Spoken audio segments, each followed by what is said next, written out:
Hello friends, and welcome to Figure Study, where we are going back to the ancient bygone era that was Transformers Energon, by taking a look at the Energon Sharkticon. This is a figure that I have been very curious about, mostly because, as some of you probably are aware, TJ Omega has mentioned this as like his favorite mold ever that he will buy repeatedly, and it looked cool too, so I decided, what the heck, and got my hands on one a while back. And while I can't say that it's a mold that I myself will get a bunch of variants of, I think I'm good with just this one. I do like it a lot. It's definitely got its limitations, specifically in robot mode, but overall, I'm really glad I got this, and this is just neat. And if you have this, you already know that. So, taking a look at the alternate mode, it is basically a battleship/submarine. The shape makes me think it could be a submarine, but then it's got all these guns on it, so I don't know, maybe it's like meant to surface and then use the guns and then dive again, or maybe it's just a spaceship, I don't know. But it looks really cool, and I will get into more of the specifics in a second, but it's neat. The color's a little bit weird, but I think it works, particularly how you've got this bit in the front that's very dark, and then the cockpit section up top there definitely stands out. Some detailing going along the back that works. It's kind of nondescript, but, you know, gets the job done. And, of course, there is the overall shape of this ship, and this is what I love about this figure so much. It's not technically correct in an anatomical sense, but then who really cares? Yeah, this is totally a shark, and it's fantastic. You've got the pectoral fins in the front on either side.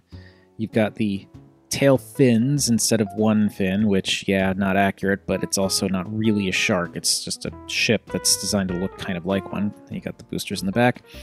No dorsal fin. Instead, you've got the command center cockpit up there, but that's fine. But what really sells it as a shark to me is how you've got this kind of tapering nose section that comes down this way as well, and then the section up here that totally works as a mouth, and it's so great.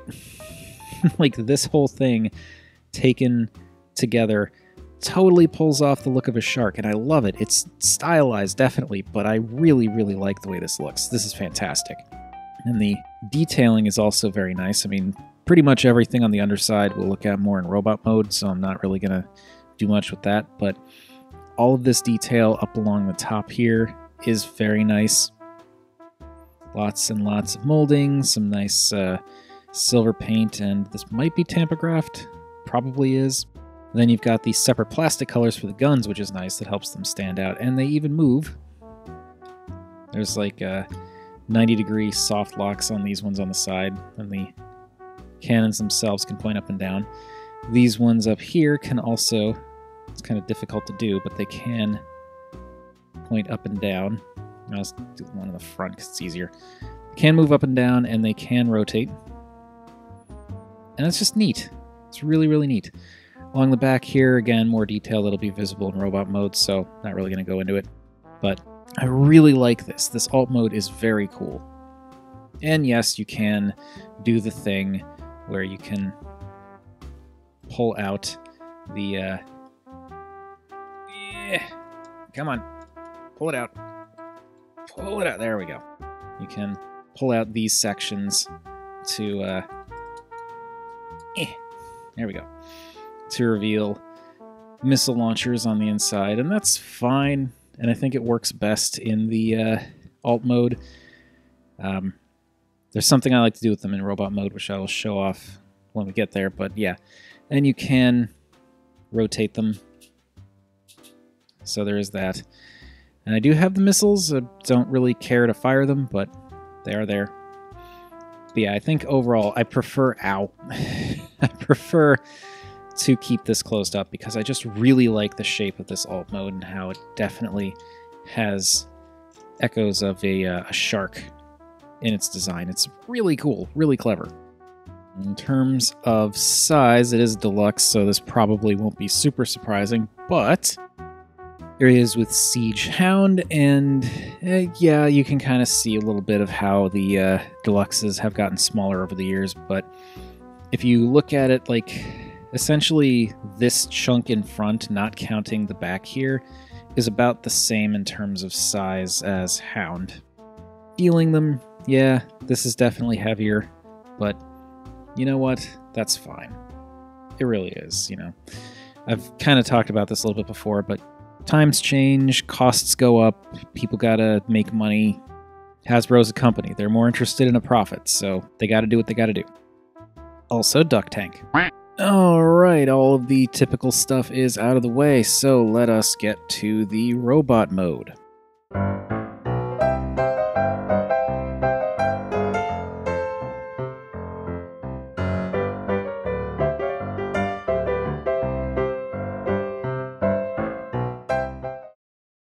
And here we have the Energon Sharkticon in robot mode, and I like this. I do. I like it a lot.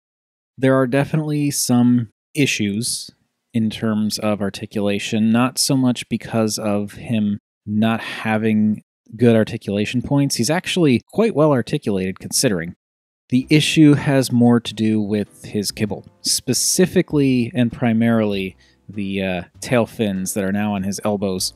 I really wish there was a way to kind of either fold these back so that they could like come together, or maybe flip them forward or something, or even just like take this and like rotate it around, because this just, it bangs into the back kibble all the time. Like you can kind of thread it through here if you want his arms at his sides, but then if you want to bend them forward, you have to kind of pull them out to bend them forward, and it's a little bit disappointing, I guess is the word I'm going to go for.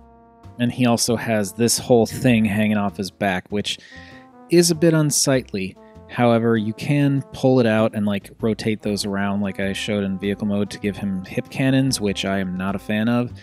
But what I like to do, and I think looks really cool, is I like to pull them out slightly. Kind of not that far. Kind of pull them out just enough to get some distance there, and that kind of makes it look like he's got some kind of cape, and that I like very much.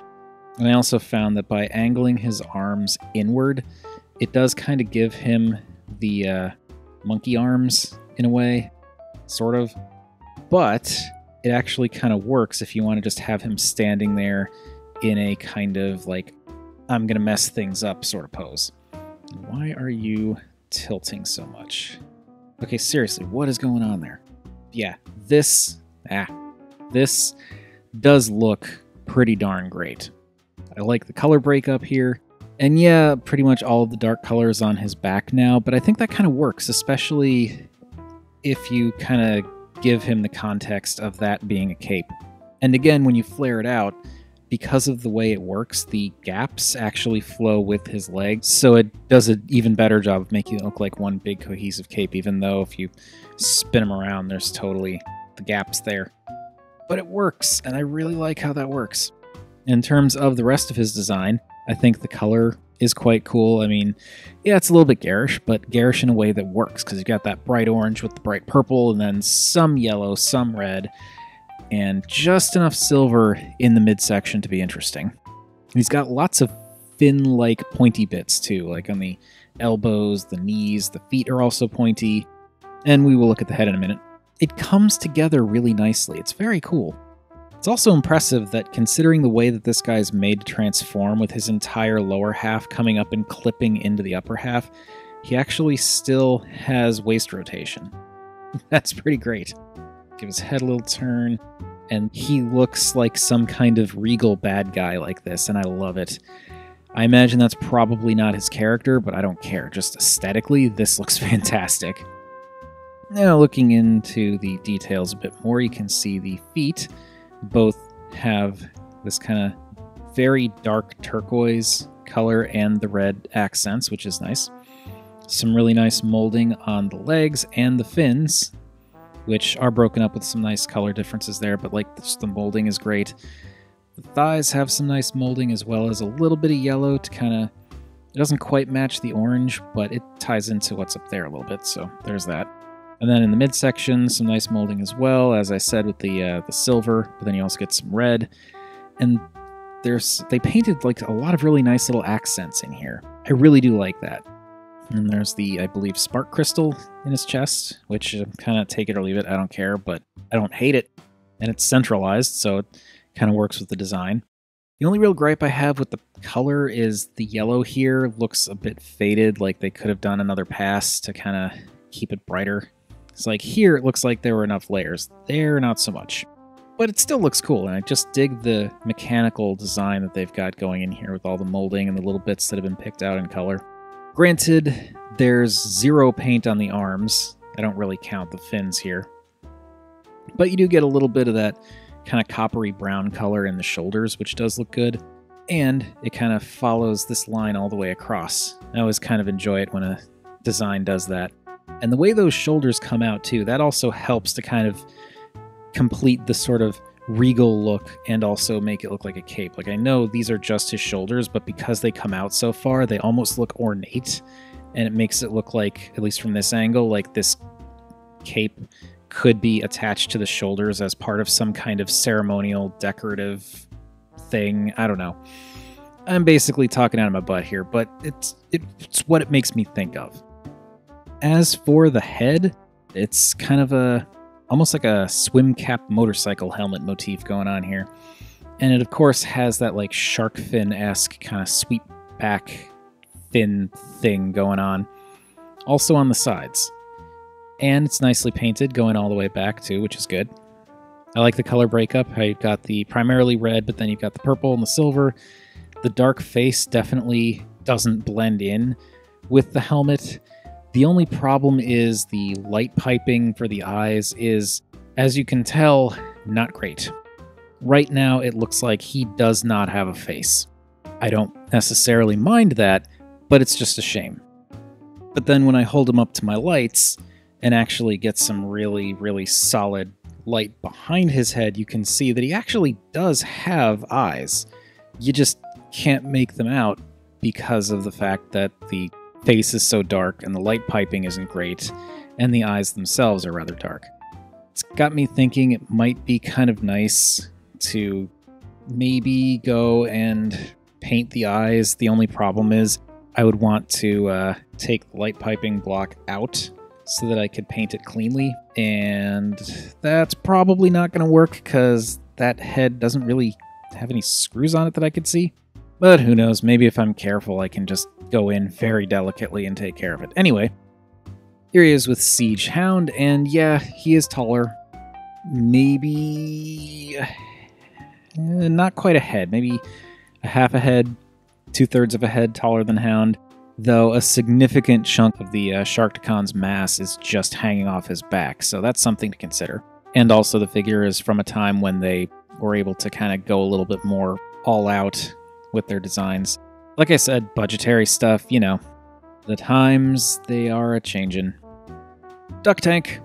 And I do believe that is going to do it for the Energon Sharkticon. Like I said, I'm not necessarily in the same camp as TJ Omega in that I don't think this is a mold that I'm going to buy multiple versions of. I think the one is just fine for my purposes. But I do really like this one. It is very cool. It's got a really, really cool looking robot mode, and I love that alt mode. I'm generally not into alt modes, so that says something. But this is very cool. The only nitpicks that I have are, well, really, I don't even mind the excess kibble on the back because, as I'm demonstrating here, I think it actually makes a cool cape-looking thing. So really, the only real gripes that I have with this guy are the fins on the elbows. If those could just swing around or fold up or something to get out of the way so that he can move his arms a little more freely, then I would consider this figure, for what he is, perfect. Not like, you know, perfect, but just for what it is and what it's trying to achieve and, you know, all that, I would consider it pretty much perfect from that very specific lens. But for now, that is going to do it for the Energon Sharkticon. What do you all think of this guy? Do any of you out there have the Energon Sharkticon? Is there a particular version of this mold that you like above all others? Because I know they did one that was like the classic Transformers movie Sharkticon colors, which is a cool idea. And there's the, I forget the name of it right now, but there's another one they did that was like a primarily grayish, beige-ish, and like maroon red color scheme that did look, I think it was Axelon. Axelon was, I think it was United Axelon. That one looked pretty cool too, but this guy was a bit more affordable. And I think this color scheme is great anyway. There are probably other Sharkticon. Oh wait, yeah, that's right. They did Skybite, I think, right? They did a Skybite paint version of him, like the Collectors Club, I think. But anyway, out of the various paint schemes that this mold has gotten, what's your favorite? Do you not like this mold? Do you love this mold?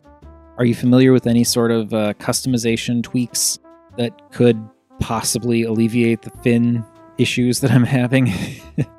Whatever your thoughts, feel free to chime in down below. I always enjoy hearing from you all. And while you're at it, also feel free to like or subscribe. Any of those things would make me a happy Rob. And remember, art is more than meets the eye.